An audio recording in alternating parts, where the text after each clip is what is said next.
I can get so high on caffeine in the morning. That sounded wrong, that's bad. Anyway, I can use a lot of caffeine in the morning and my coffee... Oh God, this video is gonna be f***ing weird. Oh, I need to sleep. Anyway.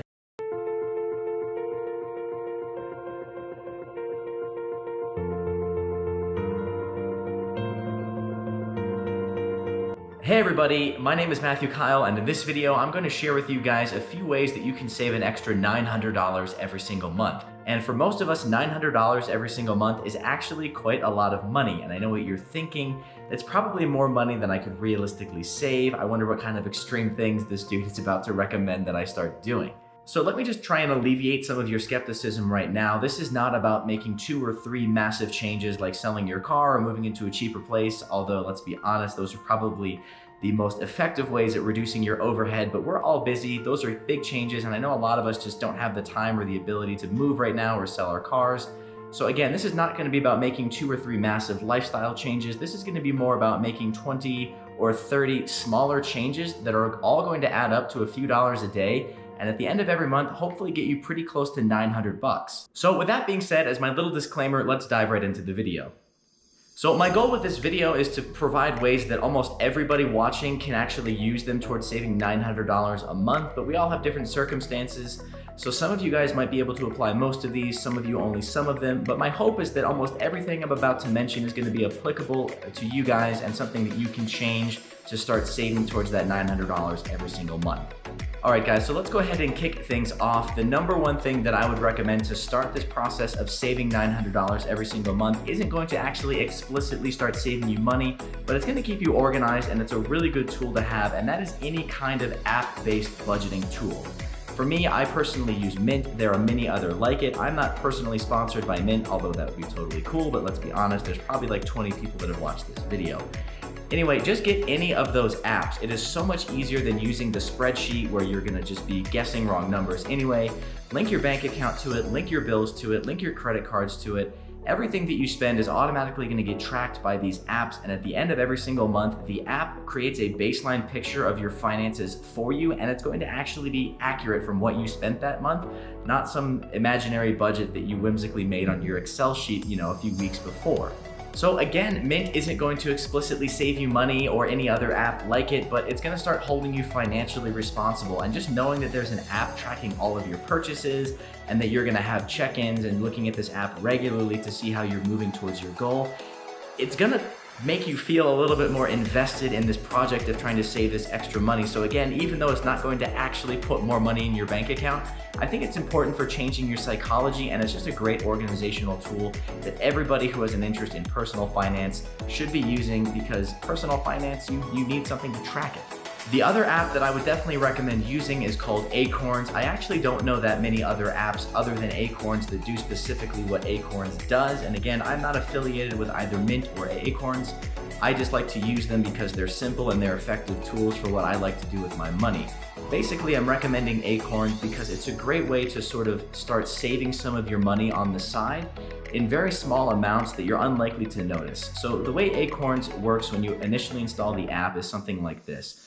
Basically, it rounds up all of your purchases to the nearest dollar, and it takes that difference and it invests it into bonds, stocks, and things like that. So for example, let's say you go to the store and you buy something for $2.50.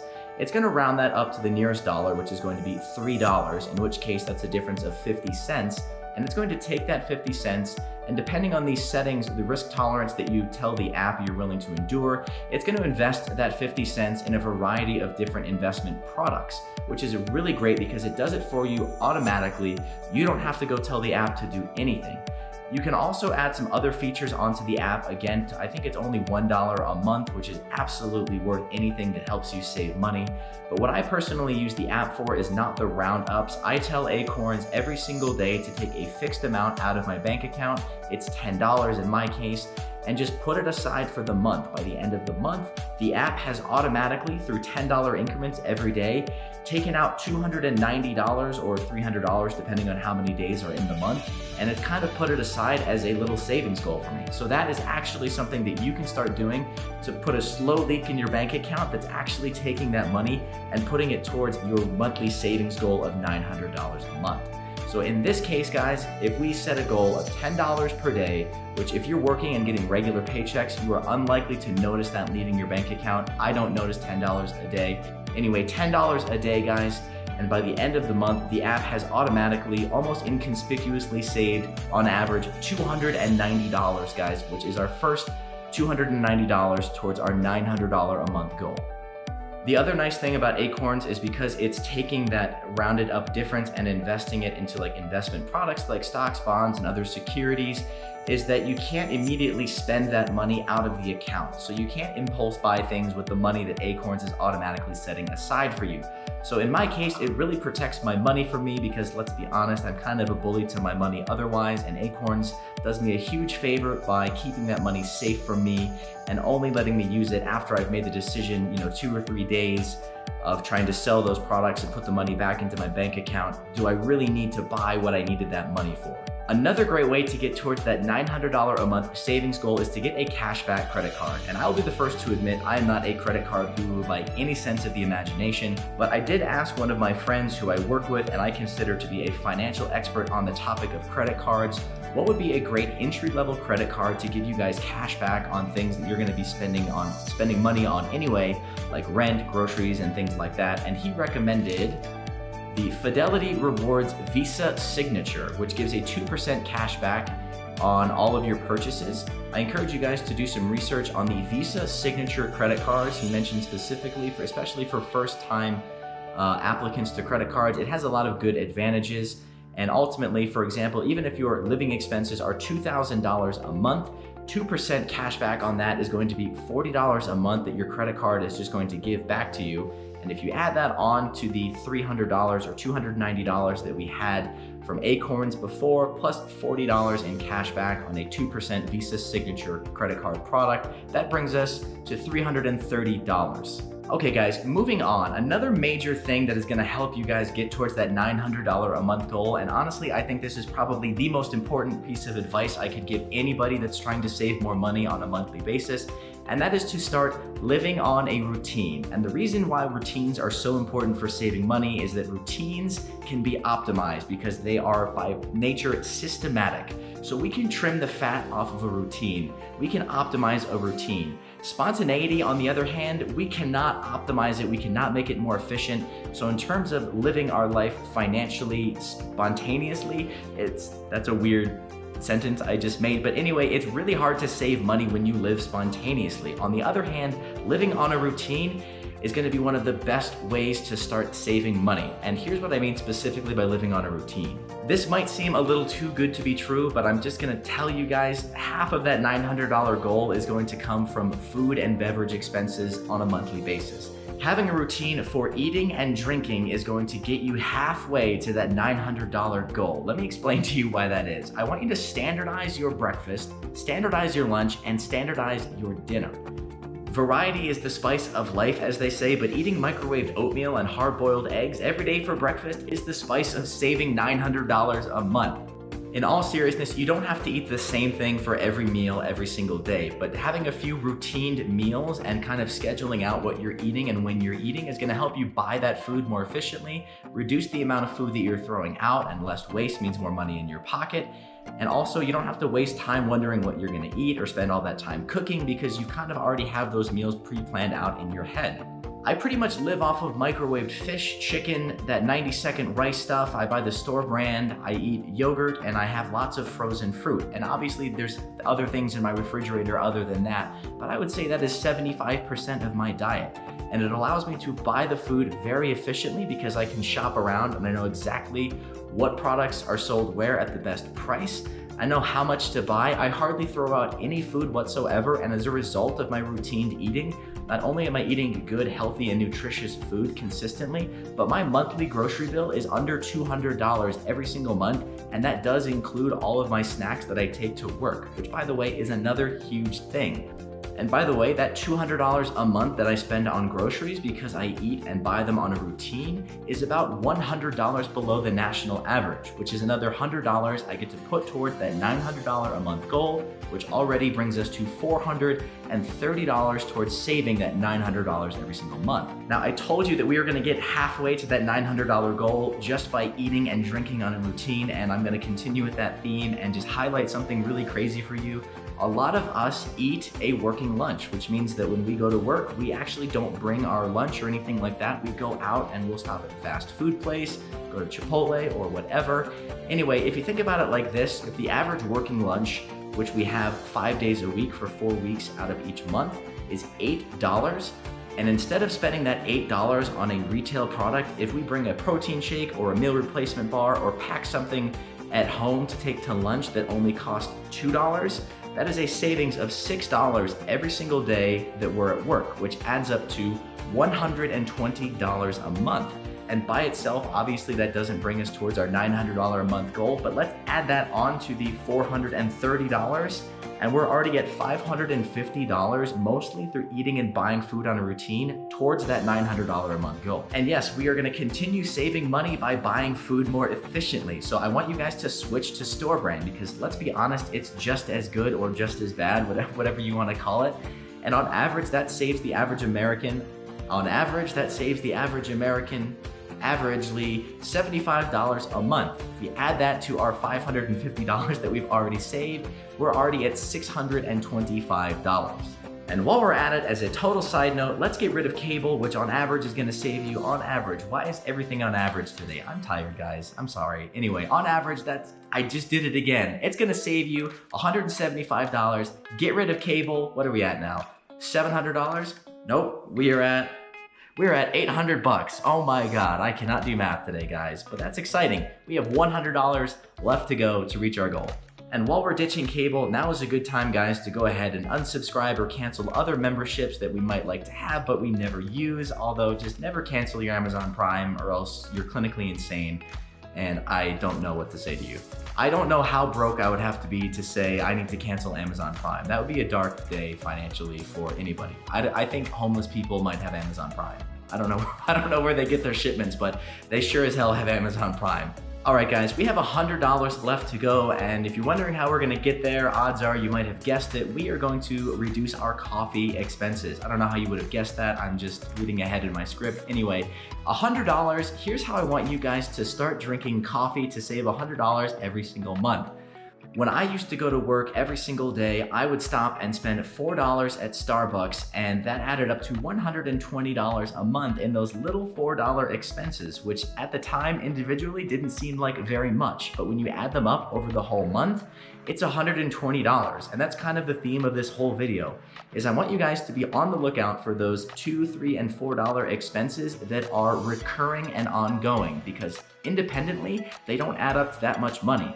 But if you give them a long enough period of time, they add up to a lot of money. So if you can eliminate those from your daily finances, you are gonna notice a huge difference, even in 2 or 3 weeks, definitely a month, 2 or 3 months, in the amount of money left in your bank account. Switching from that $4 coffee every single morning to honestly any other homemade coffee product, I personally am gross and disgusting, so I use instant powdered coffee. I can get so high on caffeine in the morning. That sounded wrong, that's bad. Anyway, I can use a lot of caffeine in the morning, and my coffee... Oh God, this video is gonna be f***ing weird. Oh, I need to sleep. Anyway, I use powdered coffee. I spend the money on the good stuff though, so I spend about $20 every single month on my coffee. If you compare that to what I was spending, about $120 through Starbucks or Dunkin' Donuts or the gas station or whatever, that saves me $100 a month, which brings you from $800 to $900 a month. Boom, thank you. Drop the mic, we're done. We're done. But we're not, because I have a few more things, and these are gonna be more circumstantial and they might not apply to you, but if they do, keep listening because you can actually save a lot more than 900 bucks every month. I feel like I'm gonna finish this with a hat on. I don't know why. I don't even have a viewfinder in here. I'm just trying to look at the lens. Does this look cool? No one's gonna watch this anyway, so okay, moving on. blah, blah, blah, $2 to $3, $4 expenses. Be on the lookout for those because they really add up. We talked about it. Okay, this is good. I want you to think about this. Instead of spending $4 every single day on that candy bar or that whatever that you buy on a regular basis, a coffee, a lunch, if you invested that into the S&P 500 instead of eating it or drinking it, and you realize the average return of 9.8%, and let's say you do this over the course of your college career, which might be 4 years if you're like most people, 7 years if you're like me, and then you won't graduate. Bit of a tangent. If you did that for 4 years, those $4 daily investments would end up being worth $5,552 after 4 years. If you switch to instant coffee for 10 years and you invest that $4 difference that normally would be going to coffee and you put it in the S&P 500, again at the 9.8% rate, in 10 years, that adds up to $18,942. That's a lot of money just by changing how you drink coffee. How crazy is that? And again, I keep using coffee as the example because I feel like that's going to apply to most of us, but really this applies to any of those small, tiny, seemingly harmless expenses that are daily and ongoing. Invest those instead. Don't drink them. So let's say you can cut $4 from coffee, $4 from something else, and $2 from something else, and somehow you figure out how to cut $10 every single day out of your daily expenses. But you don't put it in the bank. Let's say that you also just invest that into the S&P 500 because obviously that's a comparison that I like to make. How much money would that be worth over 10 years? It's kind of crazy. If you did that for 10 years, that would be worth $55,880. That really does add up. It's kind of crazy. All right, guys, a few last things to end this video. Call them life hacks or cheat codes or just a few tips and tricks to save you even more money. Number one, if there's something that you use on a recurring basis, like toilet paper, paper towels, Kleenex, whatever, toilet paper, Amazon will let you subscribe to these products. They automatically ship them to you and you get a discount for subscribing to something that you were going to buy anyway. All right, if you are an impulse shopper like me, try using the 1-week test. It has literally saved me like thousands of dollars in the past month alone, and that is basically this. If you really want to buy something, give it 1 week, and if you still want it at the end of the week, you probably still don't need it, but then feel a little bit better about buying it. Okay, here's another cool trick that I like to do. Actually, I don't do this at all. I'm lying to you. It's just a good mental trick. Anyway, take $10 out in cash and use that as your daily expenses for the whole day. Now, obviously, if you're gassing up your car, you probably can't survive with gas and food for $10 a day, but I'm really just talking about in terms of, food and coffee and snacks and things like that. Spend $10 and try and get it to last you for the entire day. You'll really start to see the value of things when you set a strict budget for yourself and you try and stick to it. Maybe you can't do it with $10 to start and you need 15 or 16 or 17, 20 bucks. I don't know. Try it and get it as low as you can and then try and optimize it. Get it down to 15, get it down to 12 and see if you can start living on $10 a day. And even though it's just 10 bucks or 12 bucks or whatever you guys decide to do as your challenge, it's a small amount of money, but it's a good habit and a good perspective to start developing on budgeting when you start dealing with larger amounts of money. All right, guys, I hope you found this video really useful, and I want to share with you guys one really cool thing at the end of this. Let's say you're able to save that $900 a month, which I'm hopefully just giving you a few ways that will get you closer to that goal. And again, we're going to invest this hypothetically into the S&P 500. So here's what that $900 a month looks like after you invest it every single month into the S&P 500. And again, let's just assume the historical return of 9.8% on that $900 invested every single month. In 3 years, that $900 a month that we've just cut and saved and now invested is worth $35,678. In 5 years, you've now saved and invested $65,673. And in 10 years, this is crazy, $900 a month invested every month in the S&P at 9.8% return is $170,482. Guys, thank you for watching this video. Good luck saving all that money, and I'll see you in the next one.